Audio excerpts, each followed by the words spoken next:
Once again, I welcome you all to this online worship service of the Pohkseh Presbyterian Church, and I greet you all in the name of our Lord and Savior, Jesus Christ. We've been having these online worship service now for quite some time, and I hope that they have been a blessing to all of you.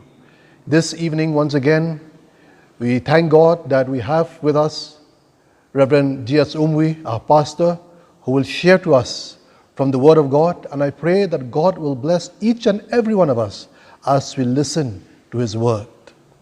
And before I hand over this time to the praise and worship team to lead us in a time of praise, let us just look to God in prayer. God, Heavenly Father, we want to thank you for this beautiful day that you gave us. And I want to thank you, Lord, that we can come in your presence at this time to worship you, to praise you, to glorify your name, and especially, Lord, to listen to your word. And I pray, Lord, that as we come before you, some of us are in our workplace and some of us are in our homes. I pray that you will speak to us at this time through your servant who will bring to us your word. Bless us, Lord, as we come before you in this time of praise. Bless us, Lord, as we listen to your word. In Jesus' name we pray. Amen.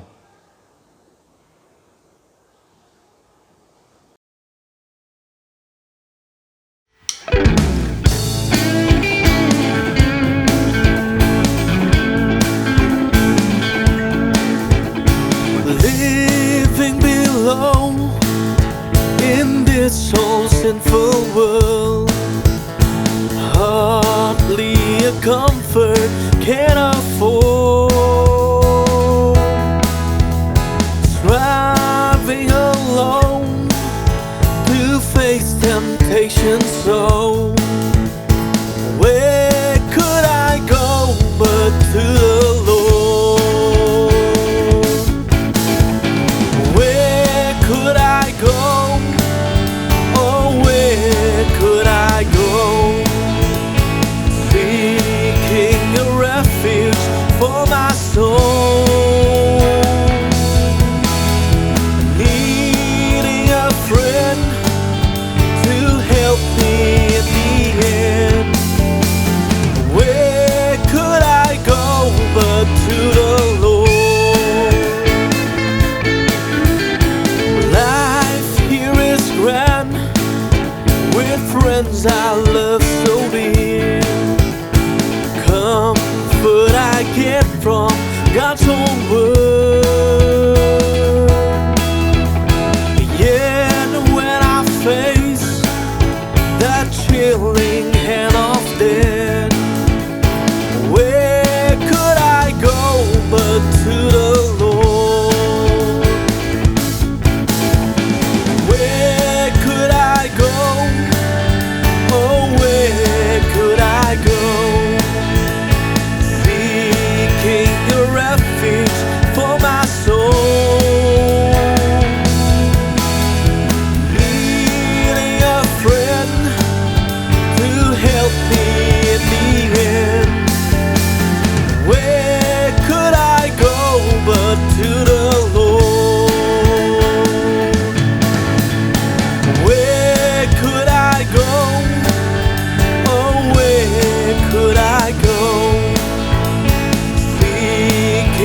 deserve the glory and the honor. Lord, we'll lift our hands in worship as we magnify your name. You deserve the glory and the honor. Lord, we'll lift our hands in worship as we magnify your name. For you are great, you're the miracle so great. There is no one else like you. There is no one else like you. For you are great, you're the miracle so great. There is no one else like you. There is no one else like you. Yes, Lord, you deserve the glory.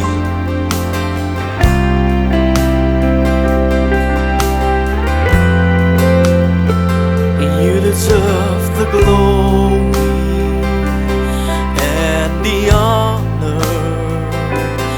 Lord, we'll lift our hands in worship as we magnify your name. You deserve the glory and the honor. Lord, we'll lift our hands in worship as we magnify your name. For you are great, you're the miracle so great. There is no one else like you.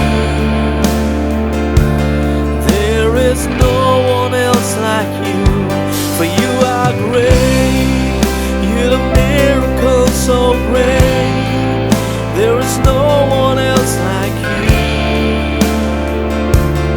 There is no one else like you.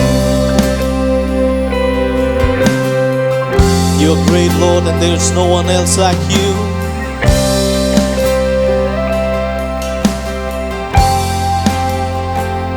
You deserve the glory and the honor.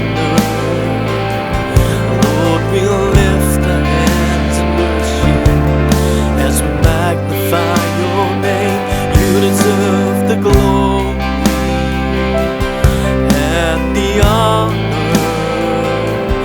Lord, we'll lift our hands in worship as we magnify your name. For you are great, you're the miracle so great. There is no one else like you.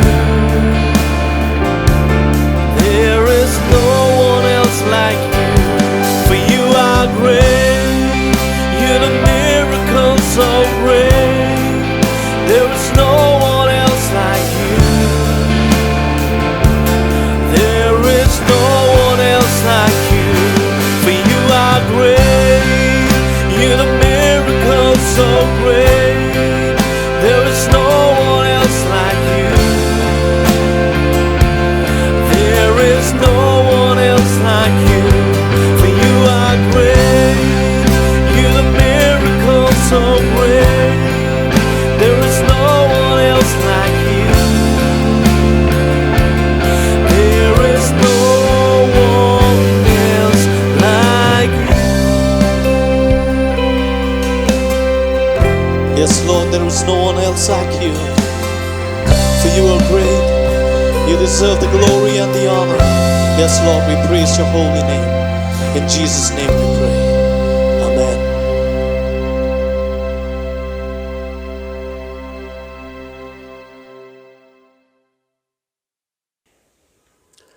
To all of you who are watching this program in your homes or wherever you are because of your work commitments, especially the frontliners in the battle against COVID-19 pandemic, doctors, nurses, and other health workers, our government officials, police personnel, and those who are coping with health issues at homes or in hospitals, those who are being quarantined, wherever you are. I bring greetings to you in the most powerful name of our Lord and Savior, Jesus Christ. God knows your situation. and He cares for you. And it is my prayer that our merciful God will give you courage and strength and fill your hearts with love, compassion, and hope in these trying times. The message from the Word of God this afternoon is based on one of the miracles of Jesus Christ, the feeding of the 5,000, which is recorded in all the 4 Gospels of the New Testament. In Matthew chapter 14, verses 13 to 21, in Mark chapter 6, verses 30 to 44, in the Gospel according to St. Luke 9, 10 to 17, and according to St. John 6, verses 1 to 14. There are many great teachings we can derive from this miracle. But for the message this afternoon, we will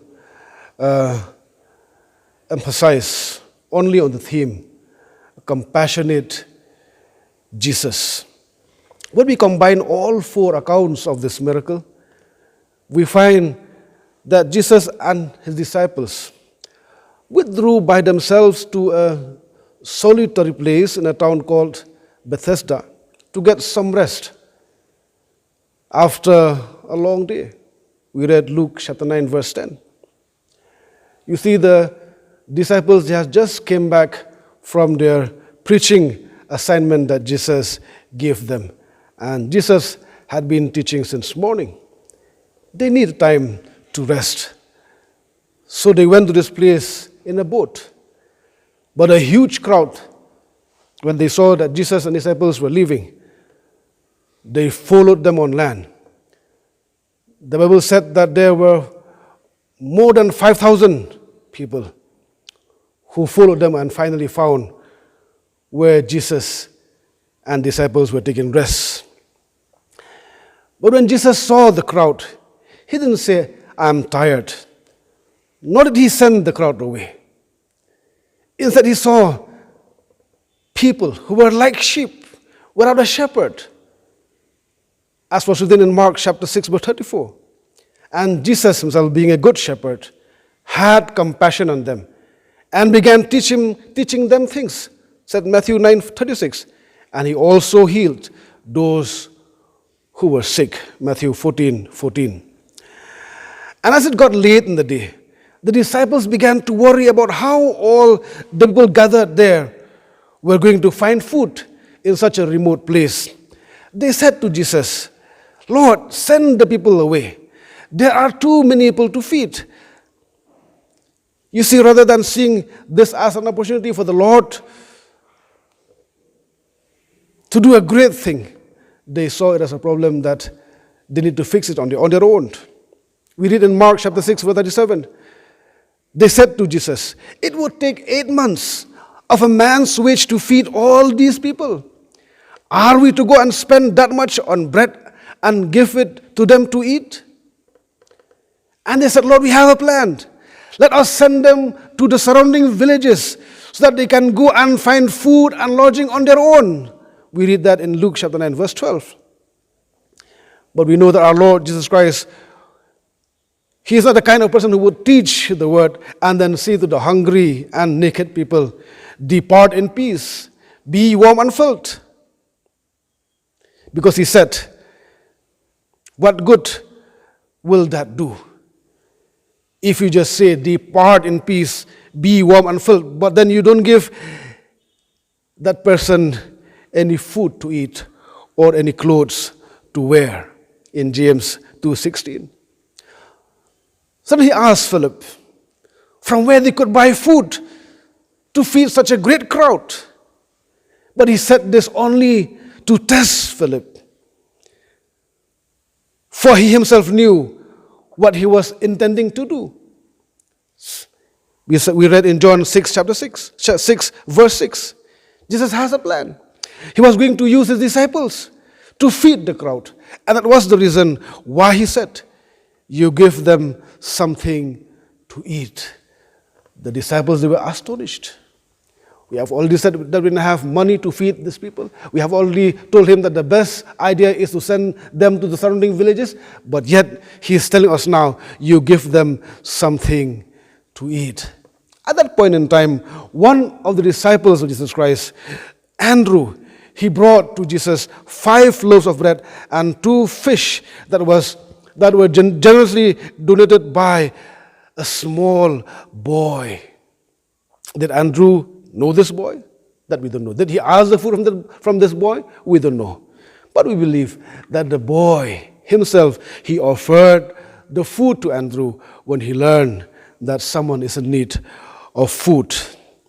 Warren W. Wiersbe said, before we ask to do the impossible, before we ask God to do the impossible, let's start with the possible and give him what we have.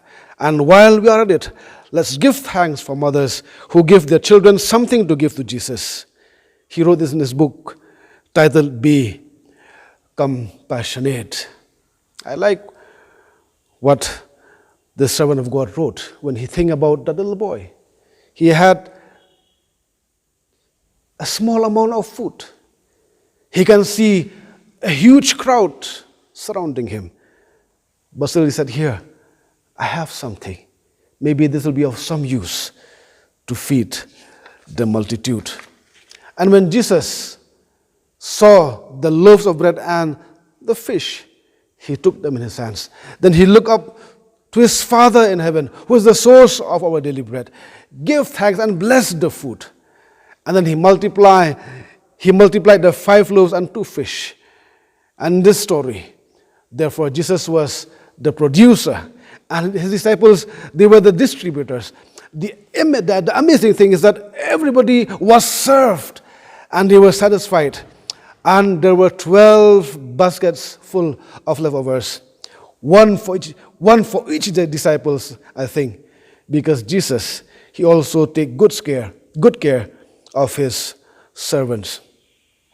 Warren W. Wiersbe further wrote, in the crisis hours of life, when our resources are low and our responsibilities are great, it is good to remember that God already has the problem solved. As the lockdown continues, life is getting harder and harder for the marginalized people in our country and in many countries around the world. Every day we see footages of those severely affected by the pandemic. In our country, we see migrant workers, the sick, the homeless, the jobless, and many more. In our neighborhood, we see more and more people who have no answers to the hard question of survival. What will happen if this lockdown continues for long? Will we have food on our table? When there is no work, it's hard to give answers. To what extent we can relate to their plight when we are not in their shoes? I believe only those who have the compassionate heart of Jesus can sympathize and empathize with the poor and the needy. In his book entitled God's Psychiatry, Charles Allen tells us this story. As the Second World War was drawing to a close, the Allied forces gathered up many hungry orphans. They were placed in refugee camps where they were well fed. Despite excellent care, they slept poorly. They seemed nervous and afraid. Finally, a psychologist came up with a solution. Each child was given a piece of bread to hold after he was put to bed. This particular piece of bread was just to be held, not to be eaten. The piece of bread produced wonderful results, said the story. The children went to bed knowing instinctively they would have food to eat the next day. That guarantee gave the children a restful and contented sleep. It seems that regardless of socioeconomic group to which we belong, or how sophisticated our palate becomes, every one of us recognize the significance of bread as a staple of our basic human existence. What Jesus taught his disciples through this great miracle are lessons for us all to learn, especially in such times as these. First, Jesus teaches us to be compassionate. Compassion was the driving force that moved Jesus and strengthened him to fulfill his mission till the very end of his earthly sojourn. The disciples who have learned a valuable lesson on that particular day displayed their compassionate ministry towards the world later on in their lives. Dietrich Bonhoeffer wrote this about the disciples while commenting on Matthew 5:7 in his book, The Course of Discipleship. Blessed are the merciful, for they shall obtain mercy. And he wrote, these men, without possession of power, these strangers on earth, these sinners, these followers of Jesus, have in their life with him renounced their own dignity, for they are merciful. As if their own needs and their own distress were not enough, they take upon themselves the distress and humiliation of others. They have an irresistible love for the downtrodden, the sick, the wretched, the wronged, the outcast, and all who are tortured with anxiety. They go out and seek all those who are enmeshed in the toils of sin and guilt. No distress is too great, no sin too appalling for their pity. If any man falls into disgrace, the merciful will sacrifice their own honor to shield him and take his shame upon themselves. Jesus said in Mark 6:34, when Jesus saw the crowd, he was full of compassion. Compassion should be the force that moves our entire being and drives us to shine our light to the world till the world sees the beauty of Jesus Christ in and through our lives and deeds. And Jesus said in Matthew 5:7, the promise of God is loud and clear. The merciful, or in other words, the compassionate, they shall obtain mercy. When we show compassion to others, one day we will receive glory as a reward, paid in full for our compassion, mercy for mercy. Secondly, Jesus teaches us that compassion opens our eyes to see opportunities to serve in times of great need. Let me repeat again what I said earlier from this particular passage. As it got late, the disciples began to worry about how all the people gathered there were going to find food in such a remote area. They said to Jesus, send the people away because there are too many people to feed. You see, rather than seeing this as an opportunity for Jesus to do a miracle, they saw it as a problem. We notice their pessimism. After all, they are humans, and we are no better than them. It's always hard to see opportunities because the problems and worries blurs our visions. I read a story about NASA, the National Aeronautics and Space Agency of the United States of America. When NASA began to launch astronauts into space, they found out that the pens would not work at zero gravity. That means the ink won't flow down to the writing surface. In order to solve this problem, they hired one consulting agency called Anderson Consulting.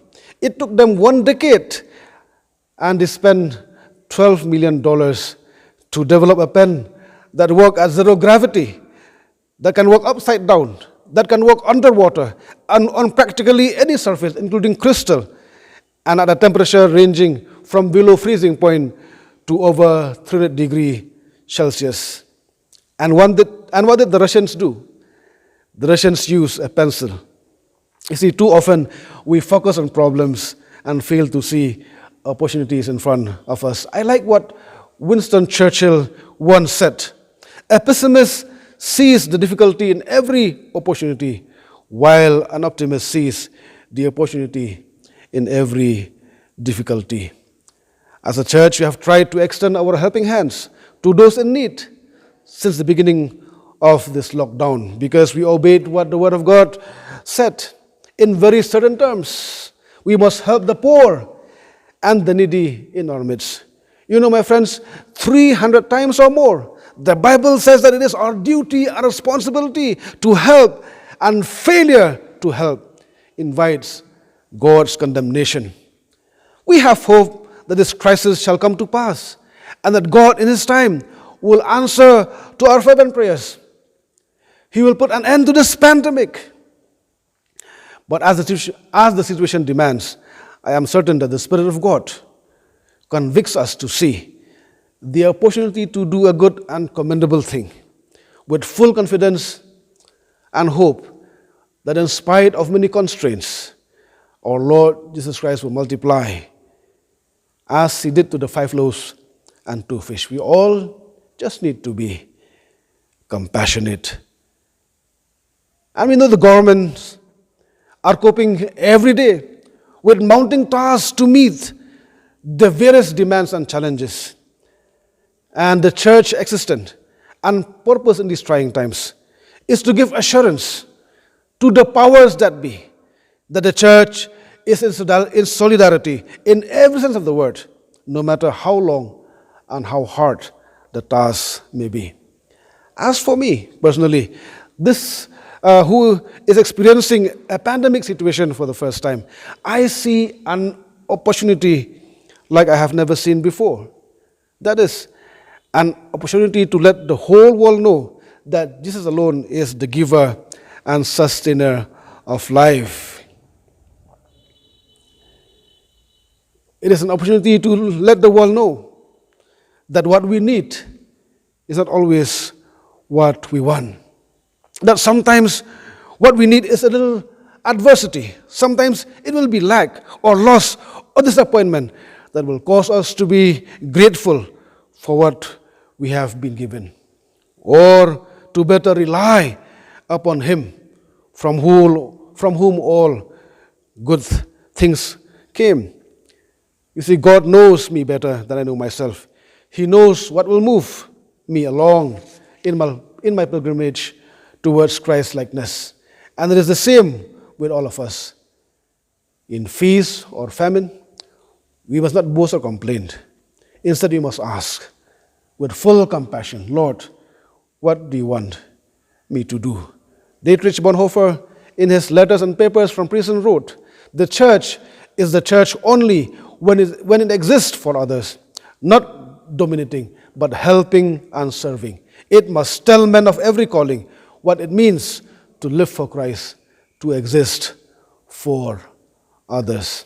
Thirdly and finally, the feeding of the 5,000 is not only a tremendous miracle, it is also an illustration of how the kingdom of God grows. It is a parable of missions. We need to ask the question, at what point did the loaves and fish begin to multiply? I believe they began to multiply as they left the disciples' hands. As the disciples began to serve, they kept on having more and more to give. God has called some of us to be like the little boy, who are providers. He has called others to be like disciples, the distributors. And out in the world we live are the hungry multitude, whether physically or spiritually, waiting to be fed the bread of life. And Jesus is the source of all the good things. In conclusion, therefore, I want to drive this point. Very important thought, I mean. Jesus, the Son of God, with whom is all authority in heaven and on earth, has been bestowed, has chosen us to help Him feed the multitudes. He could do it by Himself. He could send the manna from heaven like He did in the wilderness, but He has chosen us. And as we give to Him our resources, our time, our skills, ourselves, He will use us to reach the needy world, and in the process, He will enrich our lives beyond our imaginations. May God bless us all through this message from the ever-living Word of God. May He help us to be compassionate towards others, because that is at the core of the ministry of our Lord and Savior, Jesus Christ. And we can show that we love Him. We can show that we are His followers when we show compassion to all those who are in need. May God strengthen our families, your families, and remove all fears and anxieties from your hearts and minds as we wait every day for His deliverance. May God provide for your every need and help you to see the needs of others as well. May He fill our hearts and homes with love and peace for His glory alone. Amen. Let us pray.